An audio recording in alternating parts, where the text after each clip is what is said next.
meet you.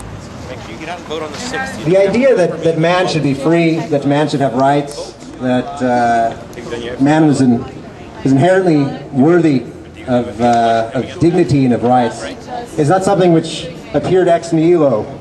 It was something which, for which men and women across the world in all cultures have given their lives for centuries. And today, we benefit from that tradition. The idea that informed and inspired the Founding Fathers in that hot summer of 1787, who penned the Constitution, they made no mistake when they wrote the preamble, which clearly states that our rights are not given to us by the government. They are not a grant. They are not some sort of thing handed to us as a handout. We have them by virtue of birth. They come to us as beings made in the image of God. It's very clearly written. That means that if the government doesn't exist, that means if the Constitution is taken away, our rights are not taken away, because our rights cannot be taken away. And today, when the power of the government to regulate and to control and to surveil, to intervene in all aspects of our lives, private and public, in our bank accounts, in our homes, in our bedrooms, in our private lives, everywhere, is expanding at all levels of government, whether it's federal, state, or local. This is the great crisis, the great question, the great struggle of our time that we, as a species, as Americans, and right here in Colombia, we must stand up against. We're not talking about something happening in New York or Los Angeles. Right here in Colombia, in a very short period of time, we have installed red light cameras to take pictures of us as we drive. We have a group of private interests working with public officials in the government to install surveillance cameras, something right out of Orwell's 1984. Our fight is just as much for America as it is for poor Winston Smith. And in addition to those surveillance cameras, in addition to the red light cameras, we're also now talking about outfitting patrol cars of the Sheriff Department and the Columbia Police Department with license plate readers, so cops can go into a strip mall or a shopping mall and go through the parking lot and search every single vehicle and read every single license plate without a warrant, without probable cause, just doing what they believe to be their job.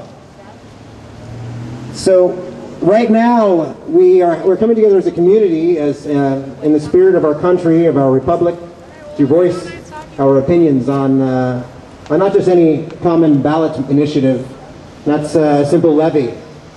Right now we have the question before us in Proposition 1, do we want to authorize the government, the city government, the police force, whoever ends up actually doing it, to install full-scale Orwellian surveillance cameras to watch us in the public venues of our fair city? As we were talking about earlier, a brief understanding of human political development and philosophy and tradition clearly demonstrates that power given can only create more power, and that tyranny begets tyranny, and that corruption only begets corruption. And the idea that the red light cameras, the license plate readers, and the surveillance cameras are somehow going to be the end game, that's all it's going to be, is absurd. We all know that this is a slippery slope we are all going to go down as a community and as a people, and as a country for that matter. And so if we allow this, soon there will be cameras not only in the downtown area, but in public venues across the city. Then we will have them at the schools, at the hospitals, and they will be conditioned, because that's the idea, is they want people to accept the presence, the omnipresence of cameras in public venues, so people are used to it. So our children grow up to think that it's normal to have cameras everywhere watching us like animals. It is a direct affront against our value and dignity and rights as humans. And here at Keep Columbia Free, we are out trying to inform the public and tell you what is happening, that there is a proposition to take away your rights, to watch you like you are an animal.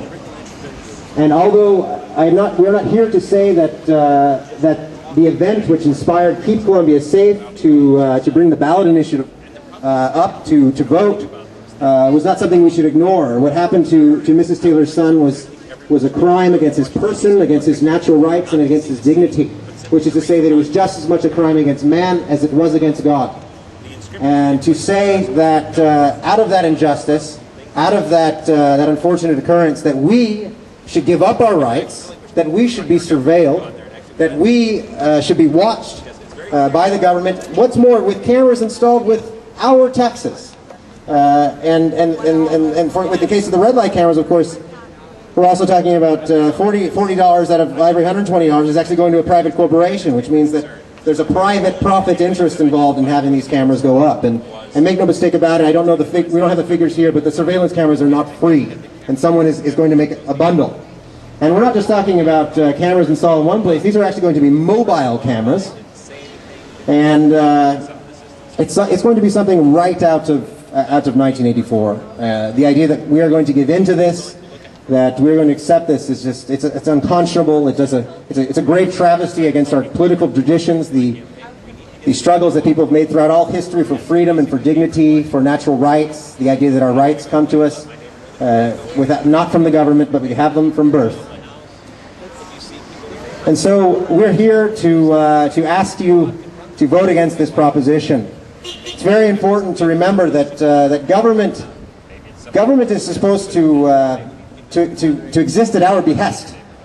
Again, our taxes pay the salaries of the city workers, and what's more, their legitimacy is derived from our consent. And the idea that they look upon us, again, as animals, as livestock upon a plantation, as serfs upon a manor, it's wrong. This is wrong. This is wrong. This is wrong. We must not allow this. This is Orwellian. It's immoral. And as we said earlier, it is wholeheartedly un-American. So please vote against it. Yeah.